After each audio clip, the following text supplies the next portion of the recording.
बिस्मिल्लाहिर्रहमानिर्रहीम। तो आज हमारी क्लास 9 है जिसमें हम डिस्कस करेंगे मेथड्स ऑफ मार्केट एनालिसिस। तो जैसा कि हमने क्लास 8 में ये डिस्कस किया था कि multi time frame structure analysis किस तरह करते हैं, मींस बड़ा टाइम फ्रेम फिर छोटा टाइम फ्रेम फिर छोटा टाइम फ्रेम। तो इसमें हमारे पास जो एक मेथड है जो हमने उस दिन भी डिस्कस किया था, टॉप डाउन एनालिसिस। अब जो टॉप डाउन एनालिसिस क्या चीज़ है, मींस अगर हम टॉप को डिफाइन करें तो ये हमारे पास है हायर टाइम फ्रेम, ठीक है, जिस तरह H4 है, H1 है। और डाउन एनालिसिस मींस ये हमारे पास आता है इस तरह।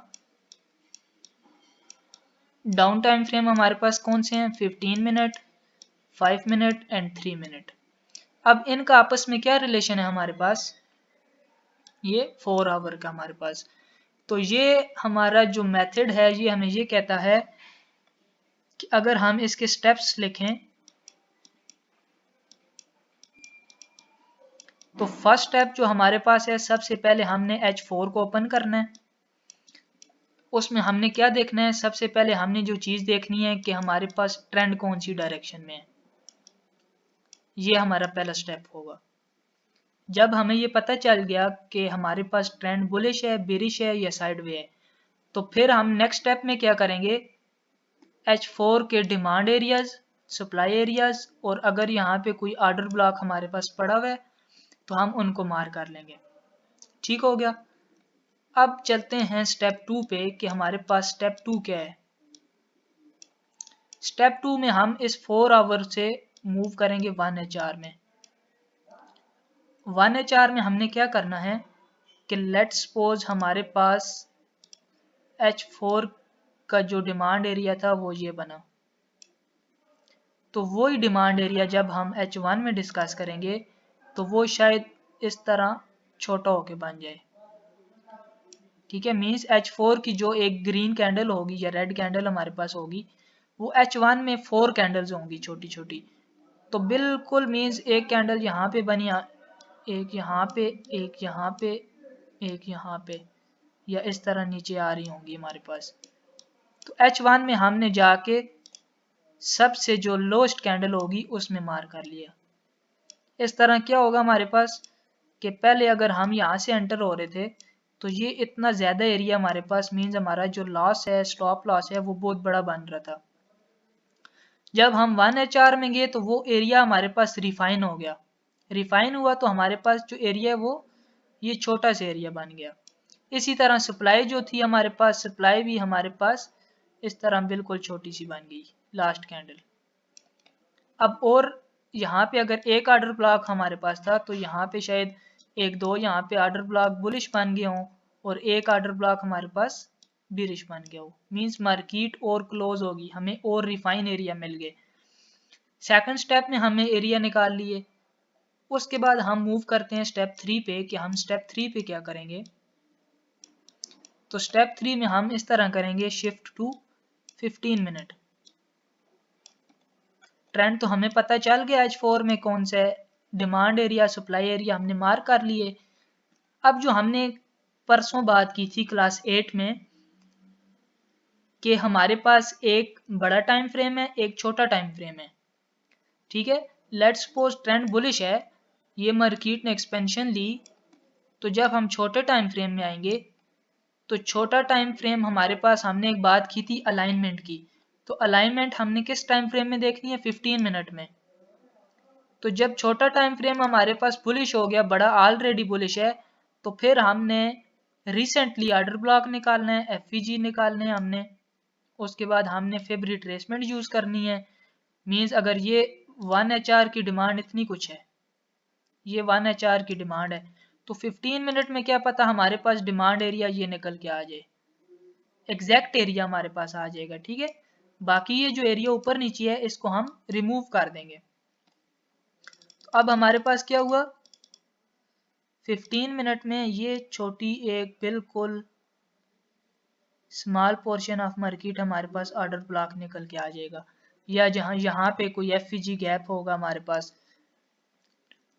तो जब मार्केट हमारे पास इस तरह मूव देगी, छोटे टाइम फ्रेम में रिट्रेस करेगी, बड़ा टाइम फ्रेम ऑलरेडी बुलिश है, तो फिर हमने यहाँ पे 15 मिनट में कोई एरिया देखना है जहाँ से हम ट्रेड में एंटर हो सकते हैं।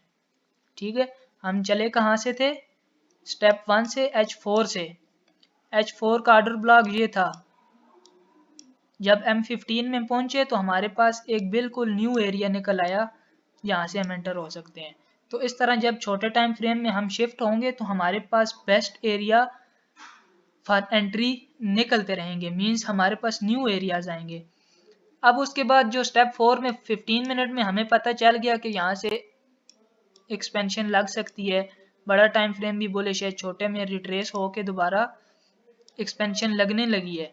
ठीक है, तो फिर जब हम मूव करेंगे अपने पास 5 मिनट में या 3 मिनट में, तो फिर हम क्या यूज़ करते हैं, इसमें हम ये यूज़ करते हैं, हम फिब रिट्रेसमेंट यूज़ करते हैं।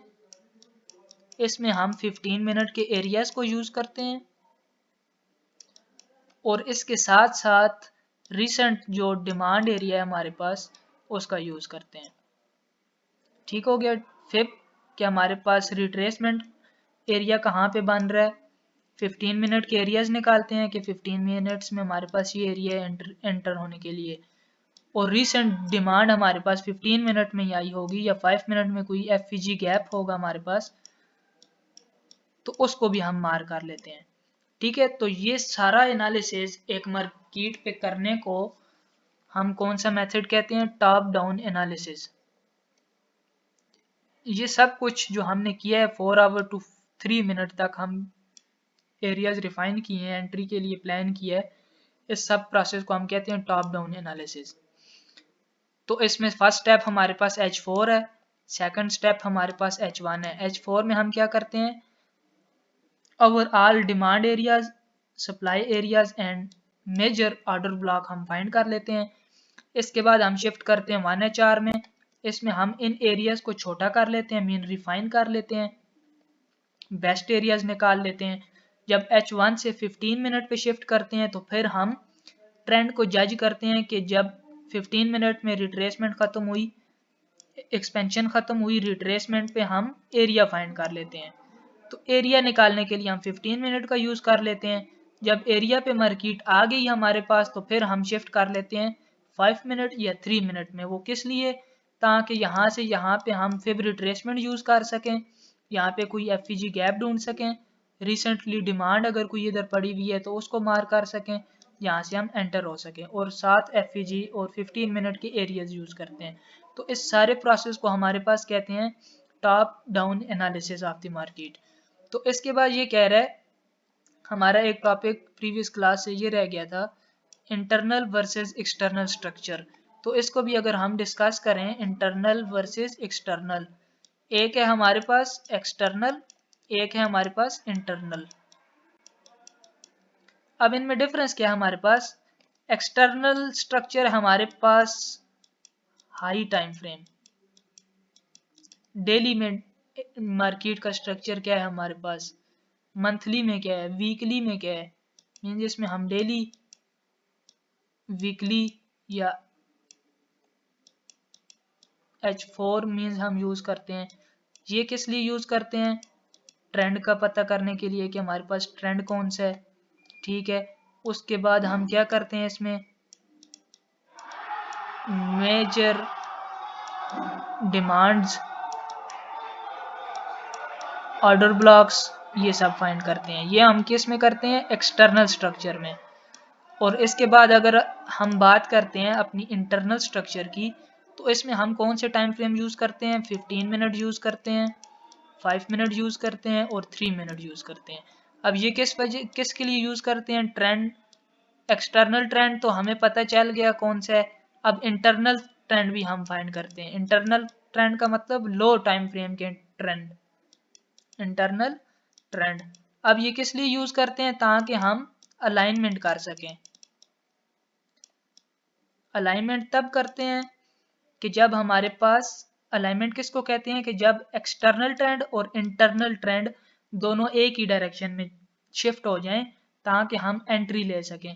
तो इसलिए हम इंटरनल ट्रेंड के भी अलाइन करने का वेट करते हैं। तो इंटरनल ट्रेंड में हम अलाइनमेंट करते हैं। उसके बाद इसमें ये external major demand order block हमने जो फाइंड किए होते हैं वो इंटरनल ट्रेंड में जाके हम क्या करते हैं, इसमें हम रीसेंट डिमांड एरियाज निकाल लेते हैं, ठीक है, ऑर्डर ब्लॉक निकाल लेते हैं। या ऐसा होता है कि ये हमारे पास एक्सटर्नल की डिमांड या ऑर्डर ब्लॉक है हमारे पास। तो अक्सर ऐसा होता है कि जब हम इंटरनल मींस 15 मिनट 5 मिनट में जाते हैं तो ये एरिया हमारा इंटरनल में भी ये एरिया बन रहा होता है। तो इस वजह से जब इस पे मार्केट टैब करती है तो फिर हम कंफर्मेशन देखते हैं कि हमारे पास दोनों ट्रेंड अगर बुलिश ही हैं तो हम यहाँ से बुलिश ट्रेड में एंटर हो जाते हैं। अगर ये हमारे पास सप्लाई जोन है कोई तो फिर हम यहाँ से सेलिंग में इंटरेस्टेड होते हैं। तो ये डिफरेंस है हमारे पास एक्सटर्नल और इंटरनल। तो अक्सर जब हमारे पास एक्सटर्नल ट्रेंड हमारे पास एक्सपेंशन ले रहा होता है, और मैंने आप लोगों को भी ये बताया था, सॉरी, एक्सटर्नल यहाँ पे रिट्रेस कर रहा होता है तो इंटरनल जो छोटे टाइम फ्रेम है वो यहाँ पे चेंज ऑफ करेक्टर करके बेरिश शिफ्ट हो जाते हैं। तो हमें ये पता होना चाहिए कि हमारा कौन सा ट्रेंड बेरिश है और कौन सा ट्रेंड बुलिश है। जब एक्सटर्नल ट्रेंड हमारे पास बुलिश है तो फिर इंटरनल में हम ये वेट करते हैं कि ये दोबारा यहाँ से बुलिश हो तो यहाँ से हम कोई एंट्री प्लान कर सकें। तो ये डिफरेंस है हमारे पास एक्सटर्नल ट्रेंड और इंटरनल ट्रेंड। तो अगर अब आपको कोई बोले कि हाँ एक्सटर्नल ट्रेंड हमारे पास बुलिश है लेकिन हम इंटरनल ट्रेंड का वेट कर रहे हैं, तो आप लोगों को ये पता होना चाहिए कि ये किस टाइम फ्रेम की बात कर रहे हैं, मीन एक्सटर्नल ट्रेंड कौन सा होता है, ये आप लोगों को इस चीज़ का पता होना चाहिए। अच्छा, उसके बाद हम डिस्कस करते हैं, ये मल्टी टाइम फ्रेम हमारा क्लियर हो गया, इंटरनल वर्सेस एक्सटर्नल भी हमारा क्लियर हो गया, method of analysis top down analysis हो गया, ठीक है। तो अभी हम इसकी करते हैं प्रैक्टिस जाके चार्ट पे कि किस तरह हमारे पास ये वर्क करता है। तो सबसे पहले मैं ये सब कुछ डिलीट करता हूँ और सबसे पहले मैं ड्रा करता हूँ, ओपन करता हूँ डेली। अच्छा, जब मैंने डेली टाइम फ्रेम ओपन किया तो मुझे ये नज़र आ रहा है कि डेली में ट्रेंड क्या है, बुलिश है। डेली में ट्रेंड हमारे पास यहाँ से एक्सपेंशन, ये रिट्रेसमेंट, और अब ये दोबारा जा रहा है एक्सपेंशन पे, ठीक हो गया। अब मेरे पास क्या हुआ, यहाँ पे एक्सटर्नल ट्रेंड मेरे पास है बुलिश। सर स्क्रीन नहीं शो हो रही, स्टॉप हुई। वेट,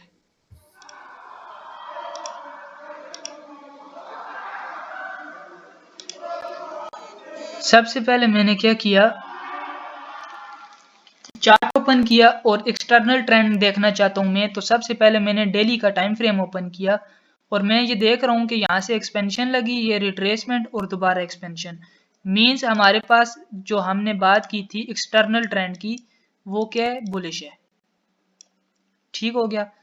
नेक्स्ट हम मूव करते हैं। अच्छा, इसके बाद मैंने क्या करना है कि डेली के जो हमारे पास एरियाज हैं उनको मार्क करते हैं। एरियाज हम सब ने स्टडी किए हुए हैं। ये एक रेड कैंडल है मेरे पास डिमांड की, इस तरह, ठीक है। और अगर सप्लाई की बात करें तो ये मेरे पास जो कैंडल है इसको इस तरह लें, इस तरह इसको रेड करते हैं, ये मेरे पास सप्लाई है। मींस डेली में मेरे पास दो एरियाज हैं, डिमांड सप्लाई। अब अगर मैं इसमें देखूं तो और मुझे क्या नज़र आ रहा है अभी तक, ये लास्ट कैंडल मेरे पास ऑर्डर ब्लॉक है। क्यों ऑर्डर ब्लॉक है, डेली में यहाँ पे हुआ ब्रेक ऑफ स्ट्रक्चर, तो रिसेंटली मेरे पास ये डिमांड लास्ट कैंडल आ गई, ठीक हो गया। उसके बाद यहाँ पे अगर बात करते हैं हम, ये एक कैंडल है मेरे पास इस तरह, ये भी मेरे पास है डिमांड की, क्योंकि रेड कैंडल है मूव के मिड में तो ये इसको मैंने मार्क कर लिया एज ए डिमांड। अच्छा, अब ये मेरे पास जो एरियाज हैं ये सारे एरियाज हैं डिमांड सप्लाई। अब मैं मूव करता हूँ 4 आवर टाइम फ्रेम में।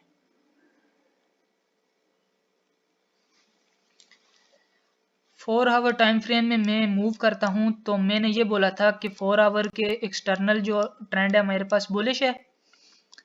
अब मैं इस जो मैं डेली में डिमांड निकाली थी या ये सप्लाई निकाली थी, अब इसको मैंने रिफाइन करना है, मीन्स छोटा करना है।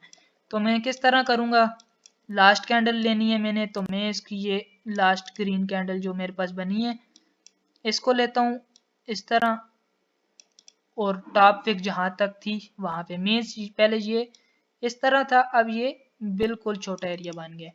रेजिस्टेंस मार कर ली, डिमांड की तरफ आते हैं कि डिमांड में क्या है हमारे पास। तो यहाँ पे अगर मैं लास्ट कैंडल लूँ तो मैं इस कैंडल को लूँगा, और नीचे विक जहाँ तक है इस कैंडल को, ये रेड कैंडल सबसे लो है और विक भी है तो मैं ये इंक्लूड कर लेता हूँ। अब मेरे पास 4 आवर में ये जो डेली में यहाँ पे थी इसको मैं इस तरह करता हूँ कि ये कैंडल ली और ये इसकी विक है जो नीचे, मीन्स ये वाली कैंडल, इसको भी मैंने मार कर लिया।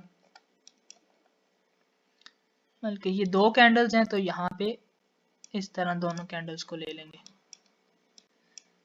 4 आवर में मेरे पास ट्रेंड बुलिश ही है, एक्सटर्नल ट्रेंड बुलिश है, मैंने डिमांड सप्लाई एरिया मार कर लिए। नेक्स्ट में मूव करता हूँ 1HR में। 1HR में हमारे पास क्या कुछ बन रहा है, तो डिमांड एरिया है जो हमारे पास वो यही है हमारे पास। इसको ऐसा करते हैं, इस तरह करते हैं, ये और छोटी हो गई हमारे पास, ठीक है। उसके बाद हमारे पास ये तो हो गया हमारे पास इस तरह, ये वाली जो डिमांड थी मेरे पास ये वाली, इसको अगर मैं यहाँ पे 1 मिनट इसको मैं डिलीट करता हूँ, अभी मैं 1HR में हूँ, ठीक है। तो यहाँ पे मेरे पास मुझे नज़र आ रहा है कि ब्रेक ऑफ स्ट्रक्चर हो गया मेरे पास यहाँ पे, और इसकी लास्ट कैंडल कौन सी है मेरे पास यहाँ पे, अगर मैं इसकी बात करूँ तो ये कैंडल मेरे पास क्या बन गई, H1 की डिमांड एरिया।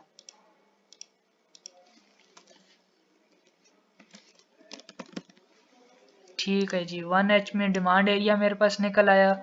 और उसके बाद ये जो मैंने आप लोगों को ये बताया था कि जब रेंज होती है तो उसको हम ओवरऑल लेते हैं, तो इसको ये हम जब यहाँ पे आए हैं तो हमने और रिफाइन कर लिया, हमारे पास अब सिर्फ ये H1 की डिमांड है, तो इसको मैं करता हूँ डिलीट।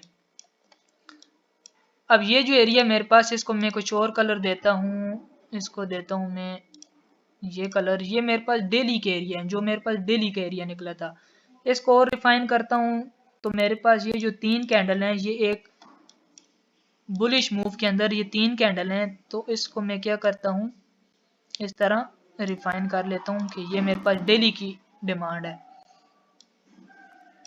अब मुझे क्या नज़र आ रहा है कि रेजिस्टेंस मैंने ड्रा की हुई है, अगर 1HR में मैं जाऊँ इस रेजिस्टेंस पे तो मुझे क्या नज़र आएगा, लास्ट कैंडल मैंने लेनी है तो यहाँ पे ये इस तरह लास्ट कैंडल ली हुई है, ठीक है। ये और रिफाइन नहीं हो सकता।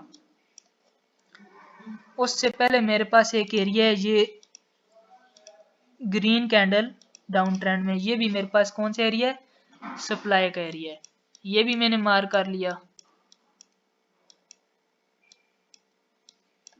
ठीक है। मार्केट ने इसको रिस्पेक्ट नहीं दी, मीन्स लिक्विडिटी लेके नीचे आई है, तो इस वजह से इसको मैं फिलहाल करता हूँ डिलीट। अच्छा, 1HR में मुझे और कुछ नहीं नज़र आ रहा,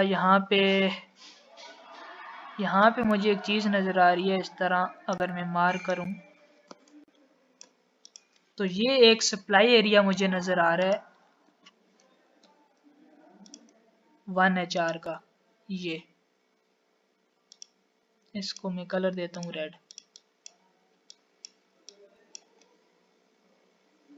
ये सप्लाई एरिया निकल आया मेरे पास 1HR का, ये डिमांड मेरे पास डेली की है और ये डिमांड मेरे पास H1 की है। मूव करते हैं 30 मिनट में। 30 मिनट में क्या है हमारे पास, 30 मिनट में इसको ये सिर्फ मैंने विक ले ली क्योंकि कैंडल के ऊपर बड़ी विक है, 2 विक्स हैं तो मैं विक्स को इंक्लूड करता हूँ। यहाँ पे भी रेजिस्टेंस मिली इसको, यहाँ पे भी अगेन रेजिस्टेंस मिली, तो अब एरिया मेरे पास कौन से हैं जहाँ से मैं बाइंग या सेलिंग कर सकता हूँ, वो मुझे पता चलेंगे 15 मिनट में। और यहाँ पे मुझे और कुछ नज़र नहीं आ रहा। ठीक है, डिमांड एरिया मेरे पास यही है। ठीक है, 15 मिनट में मूव करते हैं। सबसे पहले मेरे पास एरिया कौन सा है, ये वाला। ये कौन सा एरिया मेरे पास, रेजिस्टेंस बिकम सपोर्ट। ठीक है, कि अगर मार्केट यहाँ से ये जिस तरह वापस आ रही है, अगर यहाँ पे कुछ ये साइन बनाएगी तो मैं यहाँ से बाय करूँगा। क्यों बाय करूँगा, क्योंकि लास्ट मेरे पास रेजिस्टेंस एरिया यही थी। तो मार्केट को फर्स्ट तो हमारे पास अगर जाना है तो इसी पॉइंट से ऊपर जाए। अगर मुझे ये साइन शो करती है यहाँ पे तो मैं इसको यहाँ से बाय करूँगा। तो ये तो एक एरिया मेरे पास 15 मिनट का आ गया। अगर मार्केट इसको ब्रेक करके नीचे आती है तो दोबारा हमारे पास कौन सा एरिया है, तो हम इस तरह करते हैं कि इस एरिया को, बल्कि इसको रिफाइन करते हैं इस तरह। ये एरिया मेरे पास, इसको इस तरह कर लेते हैं। ये एरिया मेरे पास कौन सा है, रेजिस्टेंस का एरिया है। और अगर मार्केट यहाँ से नीचे आती है, यहाँ कोई साइन बनेगा तो मैं फर्स्ट ऑफ ऑल यहाँ से ही बाय करूँगा। लेकिन अगर हम अब करंट मार्केट में डिस्कस कर रहे हैं तो अब ये क्यों गिर रही है, मींस ऐसा भी पॉसिबल है, 60% चांसेस हैं कि मार्केट इसको ब्रेक करे और रीटेस्ट करे, दोबारा नीचे आए। उसके पीछे एक रीज़न है। रीज़न क्या है, मैंने आप लोगों को ये बताया था कि जो हाई टाइम फ्रेम है वो हमारे पास ज़्यादा स्ट्रांग होते हैं। जो हमारे पास हाई टाइम फ्रेम है वो हमारे पास ज़्यादा स्ट्रांग होते हैं, और लो टाइम फ्रेम हमारे पास लो स्ट्रांग होते हैं। मींस वो इतनी इसके मुकाबले में इतनी हिम्मत नहीं रखते कि इसको होल्ड कर सकें। ठीक है, तो ये एरिया मेरे पास 15 मिनट में निकल के आया है। और ये जो एरिया है जहाँ से मार्केट गिर रही है, ये मेरे पास डेली और H4 का एरिया है। ठीक हो गया। अब इसकी एग्जांपल ऐसे है कि यहाँ पे इस पॉइंट पे मेरे पास 1 2 3 4 5 बंदे खड़े हैं। 5 बंदे खड़े हैं। और ये जो मेरे पास है डिमांड एरिया, ये मेरे पास मींस इसको डाइवो की बस कह दो जी। ठीक है, या इसको ट्रेन कह दो। अब ये 5 बंदे इस ट्रेन को किस तरह यहाँ से सपोर्ट दे सकते हैं। ठीक है, अगर यहाँ पे कोई डेली की होती, मींस ट्रेन यहाँ पे 1000 बंदा होता, ठीक है, तो फिर कोई पॉसिबिलिटी थी कि हाँ ये यहाँ से इसको सपोर्ट दे सकते हैं। लेकिन ये जो एरिया है ये 15 मिनट का एरिया है और ये डेली और H4 के एरियाज हैं, तो फिर मोर प्रोबेबिलिटी ये है। तो ये रीजन है हमारे पास कि हम एरिया के मार्क करते हैं। ठीक है।